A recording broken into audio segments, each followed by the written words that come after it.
Subscribe kelompok 2 muncul nggak? Oke.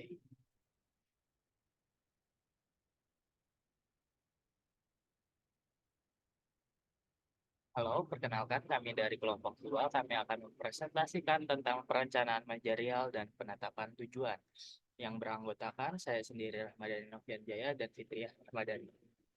Oke, kita akan masuk ke materinya. Perencanaan. Perencanaan merupakan proses penentuan tujuan kinerja dan menentukan apa yang harus dilakukan untuk mencapai tujuan tersebut. Suatu rencana adalah serangkaian tindakan untuk mencapai tujuan-tujuan penting. Lanjut ke slide selanjutnya. Nah, jadi kita akan belajar fungsi perencanaan. Fungsi perencanaan pada dasarnya adalah suatu proses pengambilan keputusan sehubungan dengan hasil yang diinginkan, dengan penggunaan sumber daya dan pembentukan suatu sistem komunikasi yang memungkinkan pelaporan dan pengendalian hasil akhir serta perbandingan hasil-hasil tersebut dengan rencana yang dibuat. Oke, nah jadi tentang perencanaan ini ada dua sumber. Yang pertama ada dari eksternal dan juga ada dari internal. Nah, dari eksternal sendiri itu dari pemerintah, dari teknologi, dan ketidakpastian ekonomi global dan tingginya biaya investasi dalam tenaga kerja. Kemudian secara internal, organisasi harus bekerja dengan efisien, pengaturan struktur baru, dan pengaturan kerja, diversifikasi angkatan kerja, dan tantangan manajerial. Selanjutnya akan dibacakan oleh Fitriah Ramadhani. Adapun langkah-langkah yang diambil dalam menghadapi tantangan tersebut, yaitu sikap proaktif dan merencanakan bagaimana memenangkan persaingan atau untuk menjadi lebih baik pada apa yang sedang dikerjakan. Ada juga keuntungan dari perencanaan. Ada 4. Yang pertama, fokus dan fleksibilitas. Fokus artinya mengetahui yang terbaik yang dibutuhkan pembeli, melayani pembeli, sedangkan fleksibilitas adalah siap dan mampu mengambil tindakan masalah yang mendesak. Yang kedua, ada koordinasi.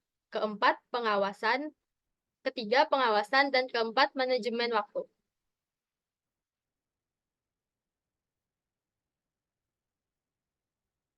Ada juga kelemahan dari perencanaan. Yang pertama, pekerjaan yang tercakup dalam perencanaan mungkin berlebihan pada kontribusi nyata. Kedua, perencanaan cenderung menunda kegiatan. Ketiga, perencanaan mungkin terlalu membatasi manajemen untuk berinisiatif dan berinovasi.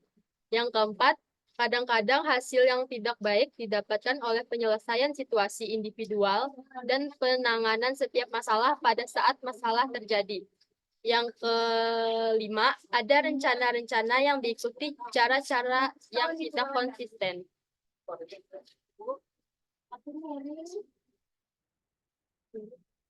Perencanaan untuk masa depan. Sebagian besar organisasi menghadapi turbulensi dan ketidakpastian yang berkembang. Di antaranya ada gejolak ekonomi, politik, sosial, budaya, yaitu manajer bertanya-tanya bagaimana cara mengatasinya. Yang kedua, adanya minat yang diperbarui dalam perencanaan organisasi. Selanjutnya, ada perencanaan manajerial dan penetapan tujuan. Yang pertama, ada proses perencanaan. Yang kedua, bagaimana manajerial mengembangkan rencana yang efektif. Selanjutnya, ada penetapan tujuan, rencana, jenis rencana, dan pendekatan baru untuk perencanaan. Selanjutnya, ada tujuan dan rencana. Ada tujuan yang dimana keadaan masa depan yang ingin diwujudkan oleh organisasi. Ada juga rencana, yaitu cetak biru atau blueprint yang menentukan alokasi sumber daya, jadwal, dan tindakan lainnya yang diperlukan untuk mencapai tujuan. Selanjutnya ada perencanaan, yaitu menentukan tujuan organisasi dan sarana untuk mencapainya. Adapun keuntungan bagi organisasi yaitu legitimasi, sumber motivasi dan komitmen, paduan untuk bertindak, dasar pemikiran untuk keputusan, dan standar kinerja. Misi organisasi ada 3, yaitu yang pertama, menyatakan secara luas ruang lingkup bisnis dasar dan operasi yang membedakan dari jenis organisasi serupa. Yang kedua, mungkin termasuk pasar dan pelanggan. Yang ketiga, beberapa mungkin menggambarkan nilai-nilai perusahaan, kualitas produk, sikap terhadap karyawan. Adapun tujuan dan rencana strategis. Tujuan strategis ada dua, yaitu di mana organisasi ingin berada di masa depan dan berkaitan dengan organisasi secara keseluruhan. Rencana strategis ada tiga. Yang pertama, tindakan langkah yang digunakan untuk mencapai tujuan strategis. Kedua, cetak biru yang mendefinisikan kegiatan organisasi dan alokasi sumber daya. Yang ketiga, cenderung berjangka panjang. Tujuan dan rencana taktis. Taktik tujuan yang pertama, terapkan ke manajemen menengah. Kedua, tujuan yang menentukan hasil yang harus dicapai oleh divisi dan departemen utama. Taktik rencana yang pertama, rencana yang dirancang untuk membantu melaksanakan rencana strategis utama. Yang kedua, lebih pendek dari kerangka waktu daripada rencana strategis. Nah, selanjutnya ada tujuan dan rencana operasional.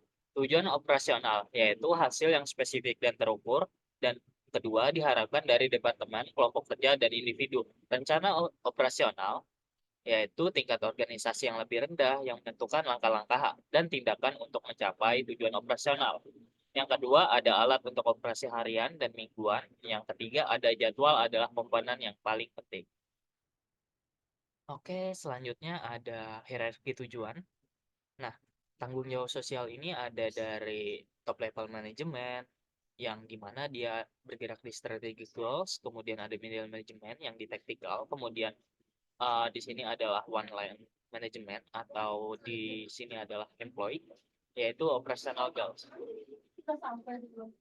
Nah, selanjutnya ada di manfaat dan masalah MBO. Manfaat MBO. Upaya manajer dan karyawan difokuskan pada aktivitas yang akan mengarah pada pencapaian tujuan. Kinerja dapat ditingkatkan di semua perusahaan, karyawan termotivasi, tujuan departemen, dan individu selaras dengan tujuan perusahaan.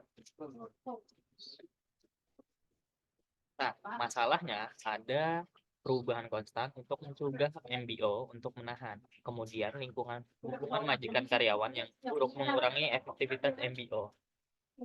Sasaran strategis dapat digantikan oleh sasaran operasional. Organisasi mekanistik dan nilai-nilai yang menghalangi partisipasi dapat merusak proses MBO. Yang selanjutnya ada terlalu banyak dokumen yang akan menguras energi MBO. Lanjut ke slide selanjutnya. Ada rencana sekali pakai untuk tujuan tidak mungkin terulang. Pertama, program adalah sekumpulan tujuan dan rencana yang kompleks untuk mencapai suatu tujuan organisasi yang penting. Yang kedua, proyek mirip dengan program tetapi umumnya lebih kecil dalam lingkup dan kompleksitas.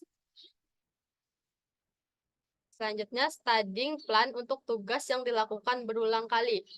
Pertama, kebijakan adalah paduan umum untuk bertindak dan memberikan arahan bagi orang-orang di dalam organisasi.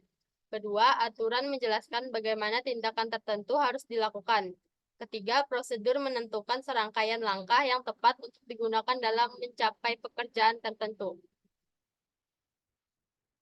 Adapun rencana situasi khusus, kontingensi, kondisi tak terduga.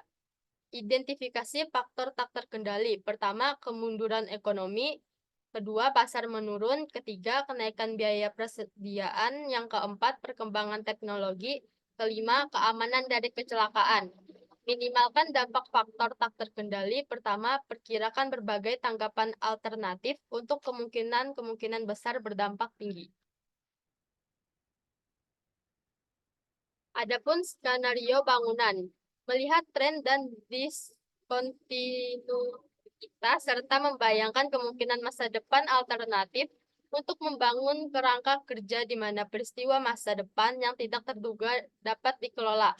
Memaksa manajer untuk melatih mental apa yang akan mereka lakukan jika rencana terbaik mereka runtuh. Nah, selanjutnya ada perencanaan manajemen kritis, yaitu yang mendadak, menghancurkan, dan membutuhkan respon segera. Nah, yang pertama itu ada pencegahan, yaitu bangun hubungan saling percaya dengan pemangku kepentingan utama atau shareholder. Kemudian ada komunikasi yang terbuka. Lalu di persiapannya ada tim manajemen kritis dan juga ada rencana manajemen kritis, kemudian ada membangun sistem komunikasi yang efektif, kemudian ada penahan. Nah, selanjutnya ada perencanaan untuk kinerja tinggi, yaitu ada perencanaan pusat yang di mana departemen tradisional, kelompok spesialis perencanaan yang mengembangkan rencana untuk organisasi secara keseluruhan dan divisi, serta departemen utamanya yang biasanya melapor langsung ke presiden atau CEO.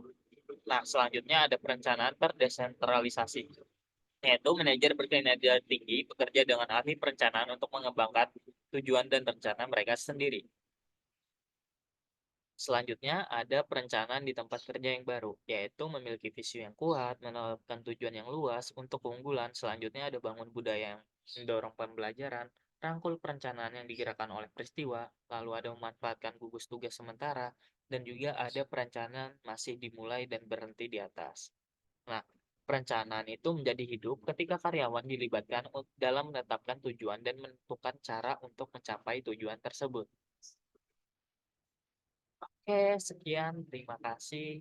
Presentasi dari kami akhiri. Assalamualaikum warahmatullahi wabarakatuh.